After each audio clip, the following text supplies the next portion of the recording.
છે ભારતની કે મુસાફર હું મુસાફર છું લહેરની વાટ લેવી છે, કે મુસાફર હું મુસાફર છું લહેરની વાટ લેવી છે, મળે જો સાથ તમારો તો થોડી એવી ભારતની વાત કેવી છે. નમસ્કાર, હું છું યશ માંડવિયા. તો ભારત વિશે તો બધાને ખબર છે, ઇતિહાસ ઘણો ખબર છે. તો હું જૂનાથી શરૂઆત કરું કે ઋષિ મુનિઓની વિશે તો ખબર છે કે સપ્ત ઋષિ.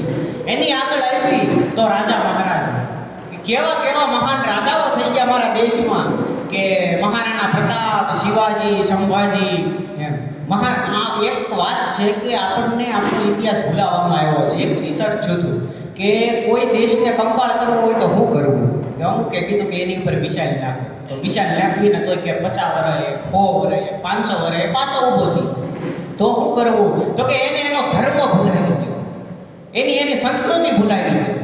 દેશ અંદરથી કંગાળ થઈ જાય, બરબાદ થઈ જાય. આજ કરોડો અરબો રૂપિયા આવે છે ભારતમાં સાહેબ આપણા ધર્મને ભૂલાવવા માટે એમ. અરે મેવાડની માલિકો આવા 10 રાણા પ્રતાપ થઈ ગયા, મહારાણા પ્રતાપ જેવા. મને તમને નથી ખબર, ભૂલાવવામાં આવ્યો છે ઇતિહાસ.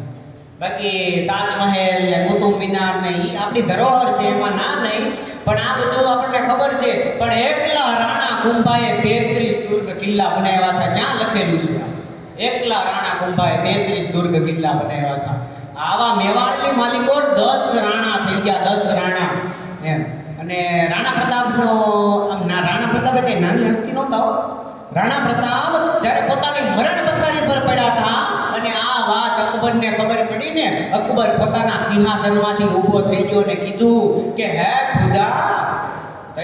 અકબર સિંહાસનમાંથી ઊભો થઈને કીધું કે હે ખુદા, अगली बार मुझे जन्म देना तो हिंदुस्तान में देना और मुझे दुश्मन देना तो महाराणा प्रताप जैसा देना. भलामणा अकबर ने कहવું પડે ઈ રાણો પ્રતાપ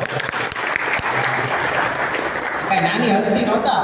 એમ તો મહાન મહાન રાજાઓ થઈ ગયા, રાજા પોરસ, શિવાજી, સંભાજી એમ.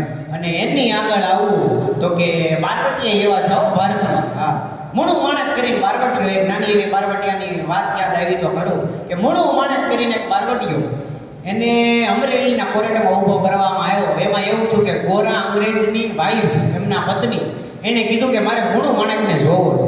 તો મૂળું માણેકને જોયા પછી કીધું કે આવા મરદ માણાને થોડો જેલમાં મૂકાય એમ, તો આને રિહા કરો, આને છોડો એમ, આને છોડો જેલમાંથી. તો હવે કંઈક છોડવા કંઈક કારણ તો જોવે ને, નકર એમ કે અંગ્રેજો હારી ગયા એમ. મૂળું માણેકને છોડી દીધો. બારવટીયો એટલે તો કે જેને 12 પ્રકારના વટ હોય, કે કોઈ બેન દીકરીને સ્પર્શ ન કરે, કોઈ બેન દીકરીને આંખમાં આંખ નાખી વાત ન કરે, ગરીબને કોદે લૂંટે નહીં, અમીરને લૂંટેલું ગરીબમાં દાન કરે, એવા 12 પ્રકારના વટ હોય, એને બારવટીયા કહેવાય. તે મૂળું માણેક કરીને બારવટીયો અમરેલીના કોર્ટમાં ઊભો કરવામાં આવ્યો અને છોડવા કંઈક કારણ જોવે એટલા માટે કોર્ટના જજે કીધું કે મૂળું માણેક આ ગોરા અંગ્રેજ આવ્યા છે, તારે કાંઈ નથી કરવાનું, તને રિહા કરી દઉં જેલમાંથી, તારે બસ ખાલી એકવાર હાથ આમ કરીને એકવાર સલ્યુટ કરી દે, તને રિહા કરી દઉં. ત્યારે મૂળું માણેકે કીધું હતું કે મૂળું મૂછે હાથ અને તલવારે બીજો તવા, કે મારા દ્વારકા વાળાએ મને 2 હાથ આપ્યા છે, પેલો હાથ મારી મૂછ ઉપર રહે અને બીજો હાથ મારી તલવારની મૂઠ ઉપર રહે. અને સાંભળી લે ગોરા અંગ્રેજ, કદાચ મારા દ્વારકા વાળાએ મને ત્રીજો હાથ આપ્યો હોત તો આ મૂળું માણેક તને સલામ ન કરે. ભલામણા એ મૂળું માણેક. આવા બારવટીયા દેશમાં થઈ ગયા. અને એની આગળ આવું તો કે મહાન ક્રાંતિકારીઓ થઈ ગયા. અને ભગતસિંહ, સુખદેવ, રાજગુરુ, ચંદ્રશેખર આઝાદ ને એ બધાને તો આપણે ઓળખવી છે, પણ મેં કીધું ને એમ કે આપણો ઇતિહાસને મિટાવવામાં આવ્યો છે, ભૂલાવવામાં આવ્યો છે. આમાંથી કોઈને દુર્ગા દેવીનો ઇતિહાસ ખબર છે? દુર્ગા દેવી કોણ હતા? નહીં, એ વાંધો છે. આપણો ઇતિહાસ કરોડો હજારો રૂપિયા આવે છે અત્યારે પણ કે આપણો ઇતિહાસ મિટાવવા માટે. દુર્ગા દેવીની આ થોડી એવી વાત કરી દઉં કે ભગતસિંહ, સુખદેવ, રાજગુરુ, ચંદ્રશેખર આઝાદ, સુભાષચંદ્ર બોઝ, આ બધાને જેણે ગન્સ, વેપન જેણે સપ્લાય કર્યા હતા, આપ્યા હતા ને, એ સમયે એ દુર્ગા દેવી આ દેશની નાની એમ. અને હાથમાં પોતે તો 2 ગન રાખીને હાલતી એ દુર્ગા દેવી. અને એકલીએ અંગ્રેજોની ટ્રેન 2 વખત એકલીએ લૂંટેલી છે, એકલીએ હુમલો કર્યો છે એ દુર્ગા દેવી એમ. અને એક કિસ્સો એક યાદ આવ્યો તો કહું દુર્ગા દેવીનો કે ભગતસિંહ સુખદેવના રાજગુરુ ત્રણેયને ફાંસી આપવાની હતી, એને જેલમાં પૂર્યા હતા, પણ એને જેલમાંથી કાઢવા તો ખરા.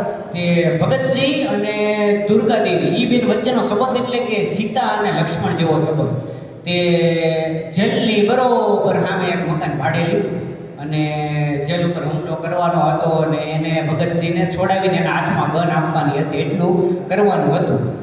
તે બધો પ્લાન બનાવ્યો, સામે એક ઘર ભાડે લીધું, ત્યાં તૈયારી કરી, બધું થયું. પણ જેદી હુમલો કરીને ભગતસિંહ સુખદેવને રાજગુરુ ત્રણેયને આઝાદ કરવાના હતા, જેલમાંથી મુક્ત કરવાના હતા, એ જ દિવસે એવું બન્યું. એને આગલી દિવસે ઓલો જે બોમ્બની ટેસ્ટિંગ કરતા હતા ત્યાં એના દુર્ગા દેવીના પતિ, એમના હસબન્ડ, અને એ બોમ્બ બ્લાસ્ટમાં મૃત્યુ થયું, અવસાન પામ્યા, વીર ગતિને પ્રાપ્ત થયા એ ક્રાંતિકારી.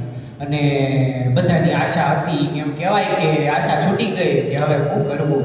અને બધા ક્રાંતિકારીઓ બેઠા હતા અને વચમાં એકલી દુર્ગા દેવી ઊભી થઈ અને કીધું કે હજી મારો ભગતસિંહ અંદર જેલમાં છે, જ્યાં સુધી હું બેહી ન એકું. અને એને પછી તો આખો ઇતિહાસ અલગ છે કે હુમલો કર્યો છતાં પણ એને બહાર કાઢી ન એકાય, બધો ઇતિહાસ છે. પણ હજી એક એવો કિસ્સો યાદ આવ્યો દુર્ગા દેવીનો.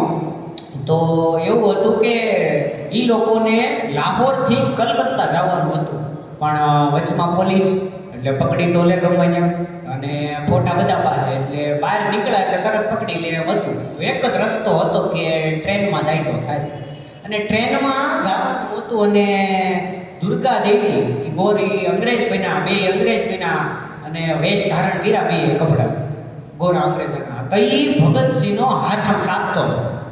ત્યારે કોકે પૂછ્યું કે ભગતસિંહ, આ તમારો હાથ કેમ કાપે છે, કેમ તમને પોલીસ પકડી લે છે એટલા માટે?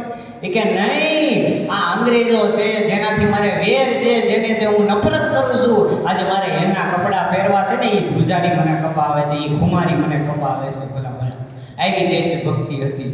તે લાહોર માટે નીકળવાનું હતું, તે બે મેકઅપ કર્યા, એનો વેશ ધારણ કર્યો અંગ્રેજોનો, અને ટ્રેનમાં બે હતા. પહેલાં ભગતસિંહ અને દુર્ગા દેવી વચ્ચે સંવાદ થાય છે. ત્યારે દુર્ગા દેવી એમ કહે છે કે ભગતસિંહ, અને એનું બાળક એની બાજુમાં હતું 5 વર્ષનું નાનું એવું. ત્યારે એમ કહે છે કે ભગતસિંહ કદાચ જો તને અંગ્રેજ ઓળખી જાય અને ગોળી મારે તો આલે અમારો દીકરો તો આડો દઈ દેજે, બાકી તું બચી જાજે. ભલામણા આવી દેશભક્તિ હતી. બાકી દુનિયાની કઈ માં એવી છે કે એમ કે મારા દીકરાને આડો દઈ દેશે? હા, એવો દેશ પ્રેમ, કેવા કેવા બલિદાન દેવા માટે તૈયાર હતી. બાકી દુનિયાની કઈ માં એવી છે કે પોતાના દીકરાને આડો દેવાની વાત કરે? ભગતસિંહને કીધું કે કદાચ જો ગોરા અંગ્રેજ તને ઓળખી જાય ને ગોળી મારે તો મારા દીકરાને આડો દઈ દેજે, પણ ભગતસિંહ તું બચી જાજે.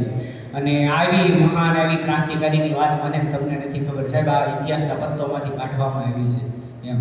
અને પછી તો એમ હોય ને, પછી તો એ ગયા અને એની પહેલાં એ દુર્ગા દેવી ગોઠણિયાવાળી બેઠા અને એના દીકરાના ખંભે હાથ મૂકો અને કીધું કે દીકરા લંબુ ચાચા હારે. તો એનો દીકરો ભગતસિંહને લંબુ ચાચા કહેતો. તો એમ કીધું કે દીકરા તારે લંબુ ચાચા હારે રહેવાનું છે, અને જો ગોરા અંગ્રેજ ગોળી મારશે તો તને આડો દેવામાં આવશે.